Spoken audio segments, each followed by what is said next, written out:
Buenos días, hermanos. Se ve interesante, hay más concentrada la gente.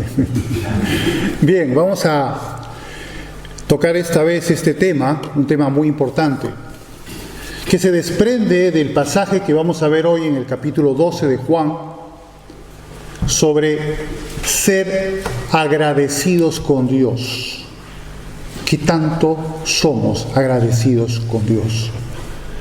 Vamos a explorar pues este pasaje, este episodio. Recuerden que lo que habíamos visto antes, Jesús se había retirado al otro lado del Jordán, fuera de Jerusalén, a una aldea llamada Efraín, para apartarse de los judíos religiosos que estaban acechándole y de esa manera pues evitar de que esta captura fuese inmediata. Pero sin embargo, como sabía que la hora se acercaba, la hora de su sacrificio, Jesús vuelve a Judea otra vez y va esta vez a Betania y va a suceder algo interesante. Va a visitar otra vez a Lázaro, el que había resucitado, y vamos a ver qué es lo que sucede allí. Dice, este es un dato interesante, 6 días antes de la Pascua, la festividad de la Pascua, donde todos los judíos de otras partes, incluso otras naciones, iban a Jerusalén a poder celebrarla allí.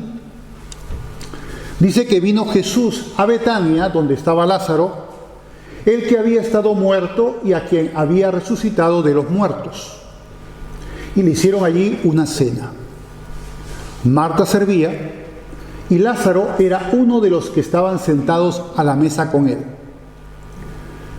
Y aquí viene lo interesante. Entonces María tomó una libra de perfume de nardo puro, un perfume muy costoso, de mucho precio, y ungió los pies de Jesús y los enjugó con sus cabellos, y la casa se llenó del olor del perfume.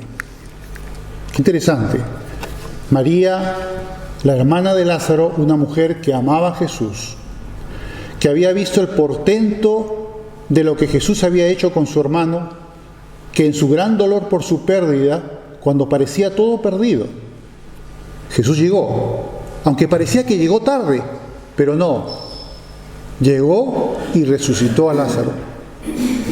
¿Cuánta gratitud habría en el corazón de María, que la llevó a hacer algo extraordinario, a dar de un recurso, porque ese perfume valía mucho dinero, y no solamente derramarlo sobre los pies de Jesús, porque podría haber cogido una toalla y enjugarlo con una toalla, sino con sus propios cabellos, como diciendo: quiero darlo todo, por aquel que me ha hecho tanto bien, por aquel que me ha bendecido de tal manera. Yo quiero dar todo lo que tengo por él. Ahora bien, ¿qué pasó luego? ¿Cómo reaccionaron? ¿Ven este portento de María, que en agradecimiento entrega lo que ella tiene a Jesús, enjuga los pies con sus cabellos? Pero los observadores no tenían esa misma reacción. Dice: y dijo uno de sus discípulos, Judas Iscariote, hijo de Simón, el que le había de entregar: ¿por qué no fue este perfume vendido por 300 denarios y dado a los pobres? Pero dijo esto no porque se cuidara de los pobres como buen hipócrita, sino porque era ladrón, y teniendo la bolsa sustraía lo que se echaba en ella.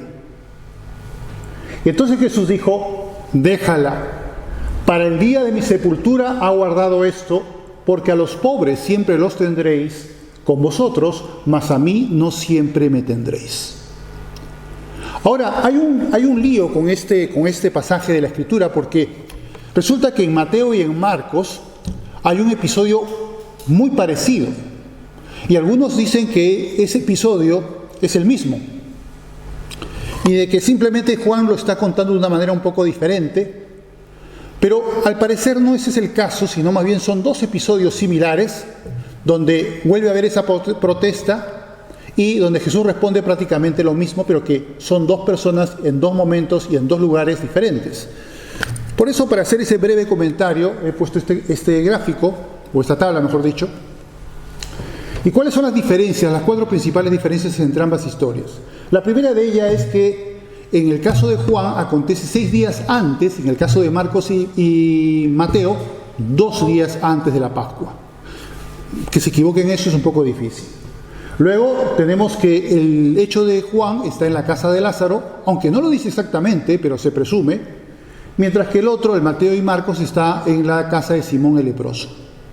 Luego, 3, la mujer que derrama el perfume, en el caso de Juan es María, y en el caso de Mateo y Marcos no está identificada, no sabemos quién es, algunos dicen que es María Magdalena, y en lugar de hacerlo en los pies, lo hace sobre su cabeza.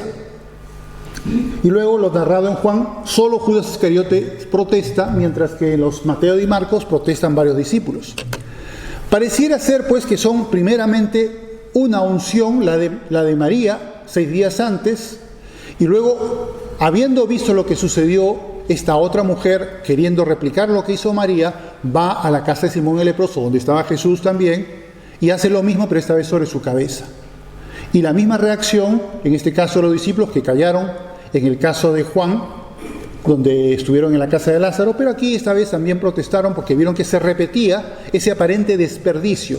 Pero lo que ellos estaban mirando eran intereses de este mundo, mientras que lo que Jesús connotaba es que allí había no solamente una unción para su sepultura que iba a suceder en muy breves días, sino también por el precioso, importante acto de un creyente que por amor y gratitud al Señor se desprende de lo que sea para poder honrar a su Dios y Salvador. Eso es lo que es más importante. Entonces, ¿por qué María y la otra mujer hicieron eso? La respuesta obvia y sencilla es por amor y por gratitud. Y aquí viene la pregunta, y es una pregunta para nosotros. ¿En qué medida somos agradecidos con Dios para poder, así como ellas hicieron, sabiendo la salvación tan grande que nos ha ganado el Señor Jesucristo, sufriendo lo que sufrió para pagar nuestros pecados y evitar que fuéramos condenados en el infierno para darnos vida eterna? ¿Qué hacemos nosotros por Él? ¿En qué medida estamos comprometidos por Cristo?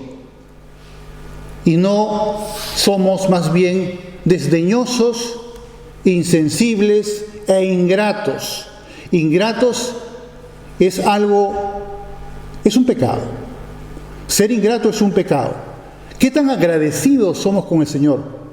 ¿Qué tanto esto mueve nuestro corazón para poder buscar la comunión con Dios cada día en oración, en la lectura de la palabra, en nuestra necesidad de congregarnos? O simplemente decimos, bueno, aquí hay león en la calle, está lloviendo mucho, no me apetece, no voy. ¿En qué medida eres agradecido con Jesús para poder decir, no importa que llueve o truene, pero yo voy a estar en la casa del Señor?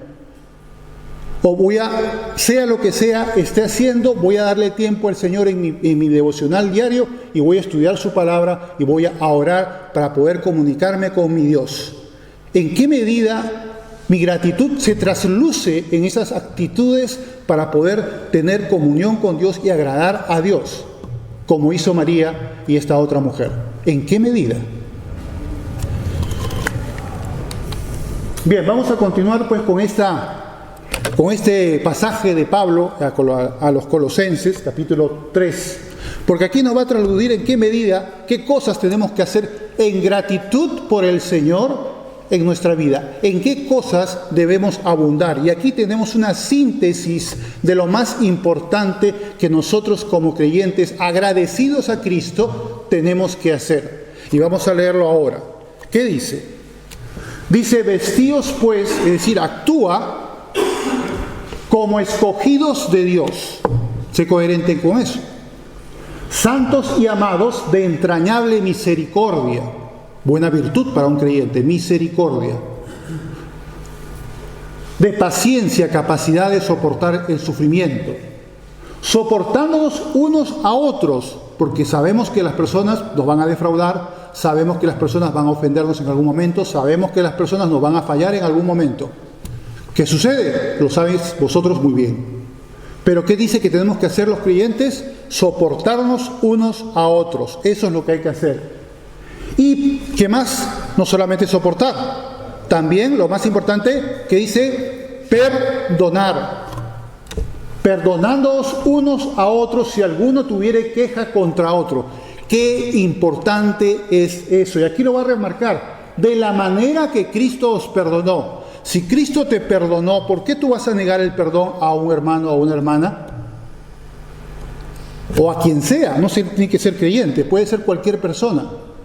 ¿Por qué vas a guardar resentimientos y amargar tu alma, perdiendo el tiempo y más bien entorpeciendo tu comunión con Dios o anulándola o impidiendo que pueda haber una salvación y un recibir a Jesús? Porque el rencor te llena el alma hasta tal punto que es un tapón, como esos tapones han visto que tiene que usar el desatascador porque el agua no llega, no sale.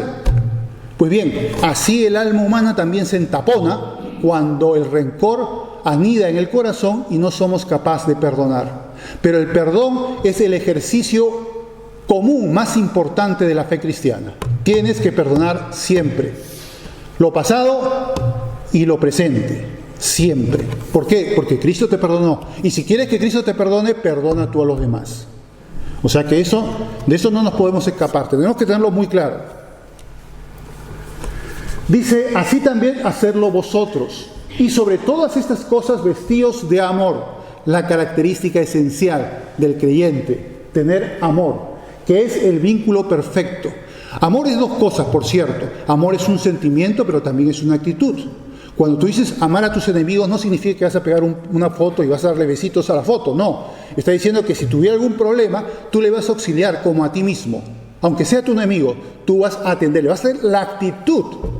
Como a ti mismo te beneficiarías de beneficiarlo a él, aunque sea tu enemigo. Eso es amar a tu prójimo como a ti mismo, e incluso a tus enemigos. Por lo tanto, no solamente es un sentimiento, es una actitud. Luego dice, y la paz de Dios gobierne en vuestros corazones, a la que asimismo fuisteis llamados en un solo cuerpo, la iglesia. Y lo he puesto en amarillo porque he querido connotar esos dos puntos, y están estas dos partes del mismo pasaje. Dice, sed agradecidos, sobre todo agradecidos con Dios. ¿Cuánto ha hecho Jesús por ti para que tú seas salvo? Ahora vamos a analizar más a fondo el sufrimiento de Jesús, porque nos va a tocar oportunidad de ver algunos detalles sobre eso.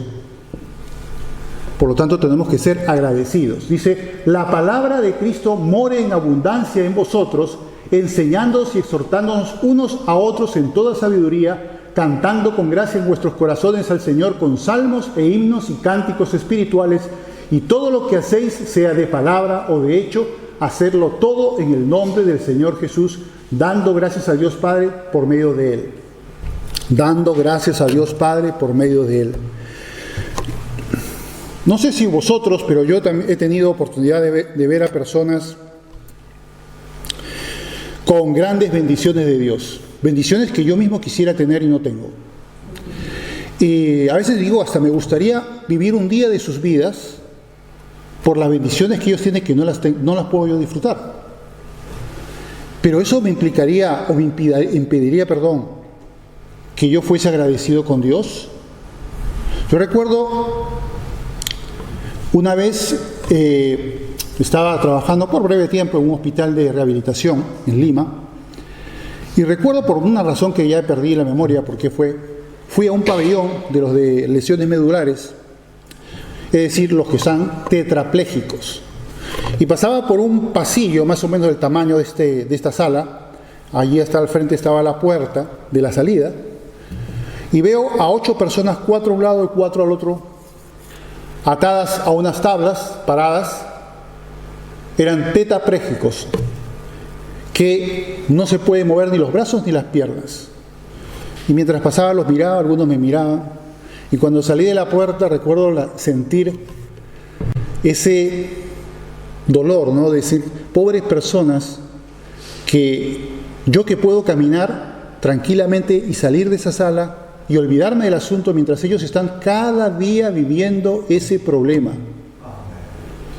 Entonces no puedo ser yo agradecido, y a veces cuando estoy por la calle digo, gracias Señor, que tengo vida, puedo caminar, tengo brazos, tengo piernas, puedo ver, puedo oír, oler, tengo mis sentidos completos, tengo un techo, no será propiedad, pero tengo un techo, tengo abrigo, tengo para alimentarme. Si tengo lo básico, ¿no puedo yo ser bien agradecido más bien? En lugar de amargarme y decir, uy, porque yo no tengo tal bendición, me gustaría tener tal bendición, pero Dios no me la ha dado, y amargarme por eso y no ser agradecido. Y sobre todo, agradecido con lo que Cristo hizo para que yo pueda ser salvo, libre de la condenación del infierno y poder tener vida eterna. ¿No es eso importante?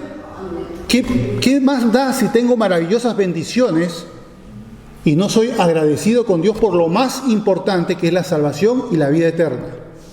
Pero qué triste es ver a personas que tienen maravillosas bendiciones y están amargados y no son capaces de poder darle gracias a Dios por esas bendiciones que han recibido de Dios. Qué terrible es la ingratitud, qué pecado. Es casi como abofetear a Dios, como ese hombre que abofeteó a Jesús en el Sanedrín. Eso es lo que hace una persona que no es grata, agradecida con Dios. Si tú eres ingrato, eres como aquellos que golpeaban y escupían en la cara a Jesús. Si tú no eres grato con Dios, agradecido, eres como aquellos que le golpeaban con una vara y decían, profetiza quién te golpeó. Si tú no eres grato con Dios, entonces eres como aquel que le puso la corona de espinas, y aquellos que lo escarnecían y aquellos que lo crucificaron. Eso es lo que eres si tú no eres agradecido con Dios. Y si no muestras tu agradecimiento con Dios en tu comportamiento, en tu compromiso, en tu amor y en tu búsqueda de la comunión con Dios. ¿Te das cuenta? Eso es importante. Tenemos que ser agradecidos con Dios por las bendiciones que hemos recibido, sean grandes o sean pequeñas, no importa.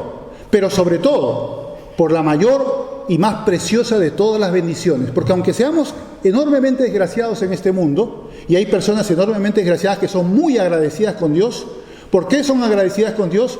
Porque reconocen que lo que Dios hizo por ellos es mucho, pero mucho más grande que todas las bendiciones multiplicadas por 1.000 millones de veces.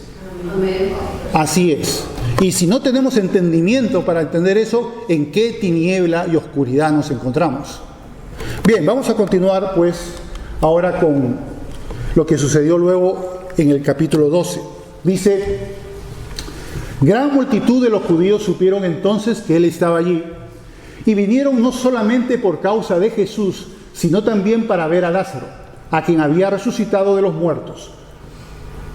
O sea que fueron por causa de lo que habían visto en la resurrección de Lázaro. Ahora entendéis qué propósito de Dios estaba implícito en la resurrección de Lázaro. ¿Por qué Jesús se demoró deliberadamente y tuvieron que sufrir Lázaro muerto y María y Marta ese dolor de perder a su hermano durante varios días? ¿Había un propósito? Sí, había un propósito, y mucha de esta gente, ahora vamos a ver qué es lo que va a hacer. Estos que fueron testigos del milagro de la resurrección de Lázaro. Pero, ¿cómo reaccionaron los otros señores, los religiosos judíos, los saduceos, los fariseos? ¿Qué hicieron? ¿Cómo reaccionaron?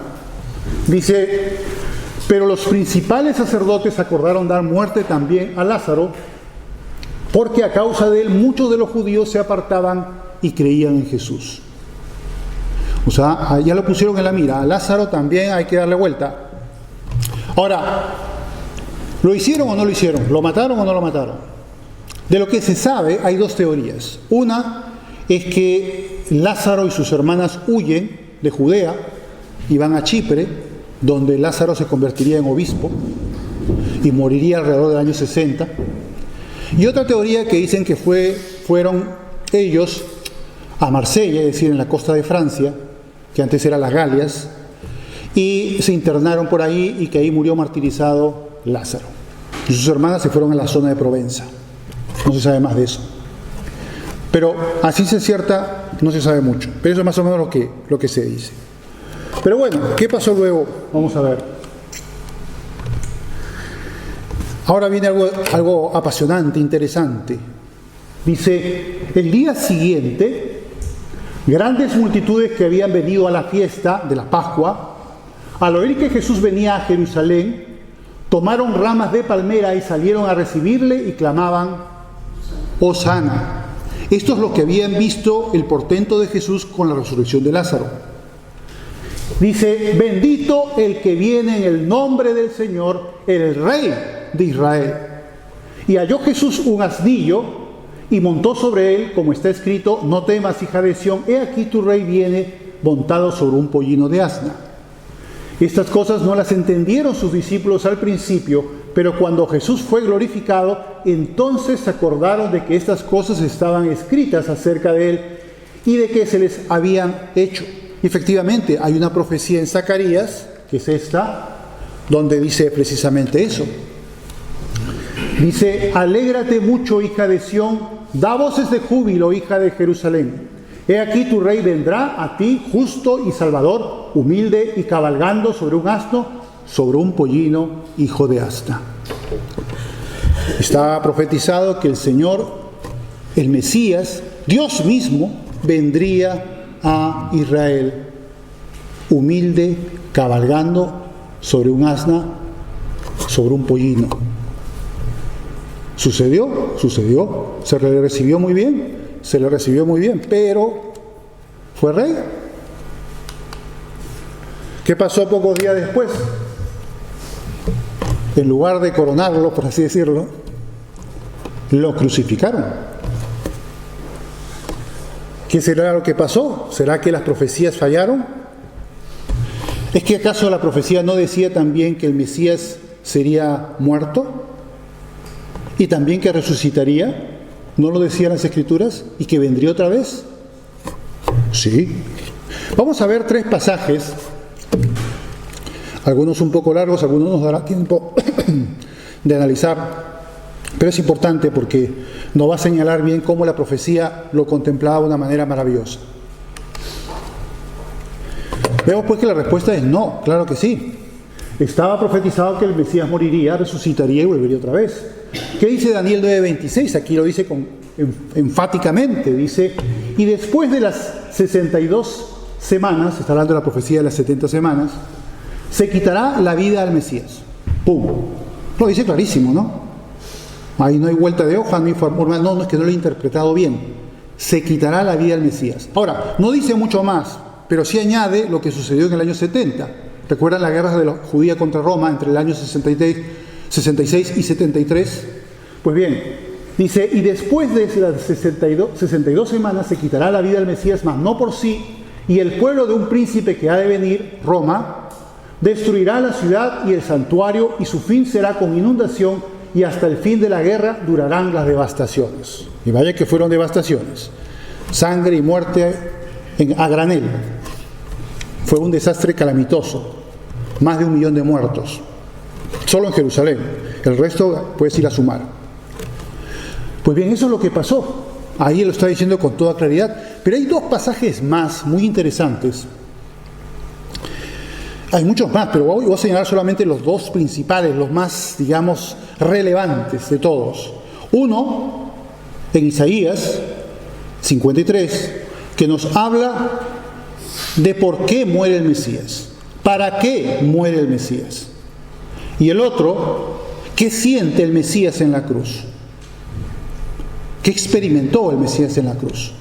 Uno es desde la parte del punto de vista de Dios, que nos revela a nosotros por qué. Y el otro es maravilloso, 1000 años antes de que sucediera, nos dice qué sintió Jesús en la cruz. Vamos a ver el primero, el Isaías.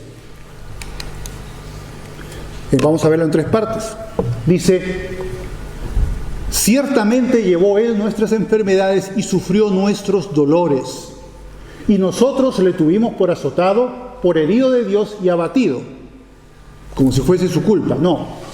Mas Él fue herido por sus rebeliones. No, por nuestras rebeliones. Las nuestras. molido por nuestros pecados. El castigo de nuestra paz fue sobre él, y por su llaga, por todo su dolor y sufrimiento, fuimos nosotros curados. Todos nosotros nos descarriamos como ovejas, cada cual se apartó por su camino, mas Jehová cargó en él el pecado de todos nosotros. Y esa es la razón. No puedo yo estar agradecido con un Dios que envió a su Hijo amado, al que amaba, a su Hijo entrañable, a morir por nosotros sin mover un dedo para poder salvarlo y evitarle ese dolor, sino sabiendo que le dolería terriblemente, y a él también como Padre Celestial. ¿Y qué sigue luego diciendo Isaías? Dice: angustiado él y afligido, no abrió su boca, como cordero fue llevado al matadero. Es decir, no se defendió cuando estaban en el Sanedrín, no se defendió ante Herodes, ni tampoco quiso defenderse ante Pilatos. ¿Por qué?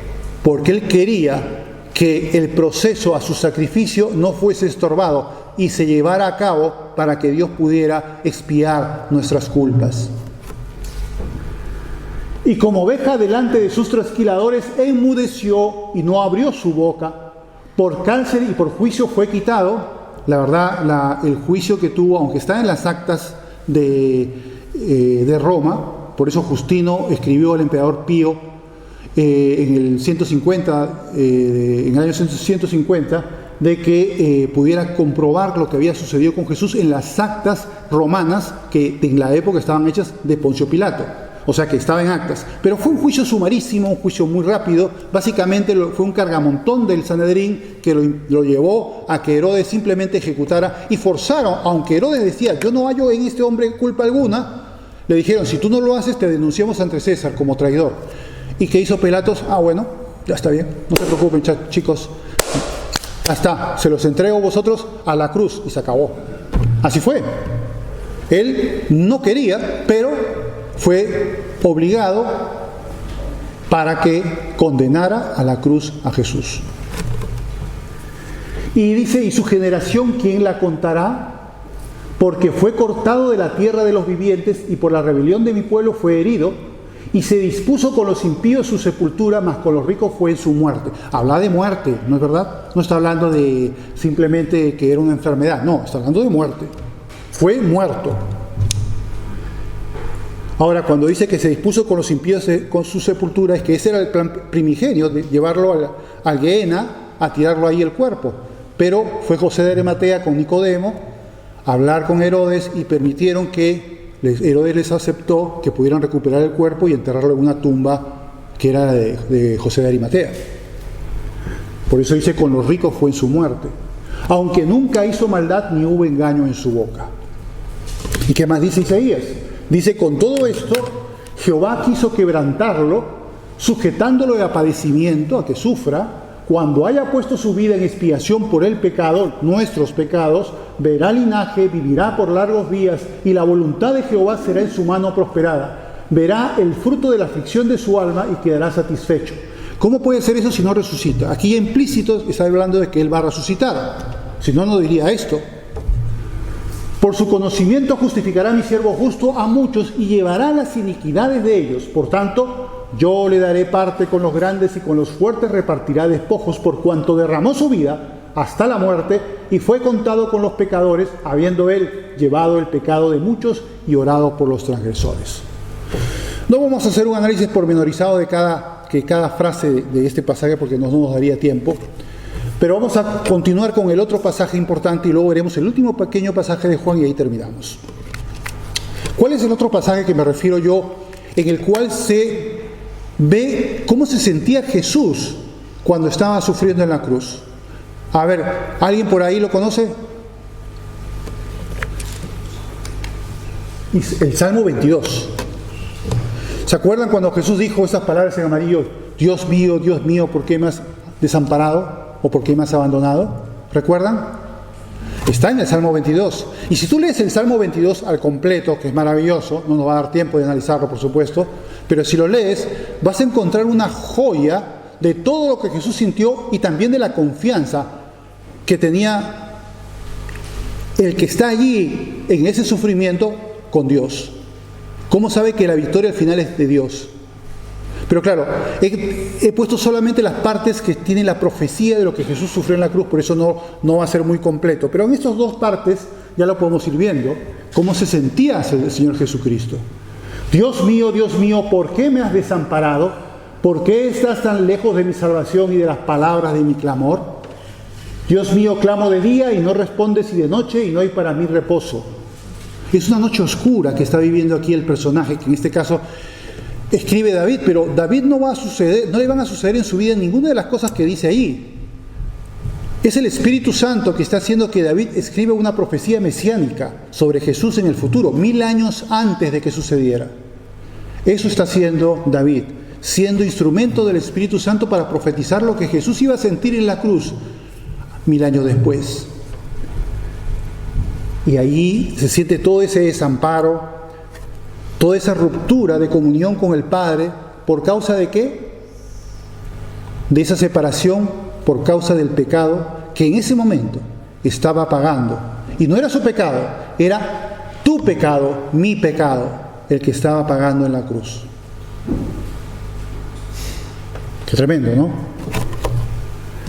Y mira cómo se siente luego, dice en otros versos, el 6 y el 8, dice: mas yo soy gusano y no hombre. Estaba tan escarnecido, flagelado, envilecido y crucificado, oprobio de los hombres y despreciado del pueblo. Todos los que me ven me escarnecen, estiran la boca, menean la cabeza, diciendo: se encomendó a Jehová, líbrele él, sálvele, puesto que en él se complacía. ¿No decían eso en los evangelios? ¿Cierto, no?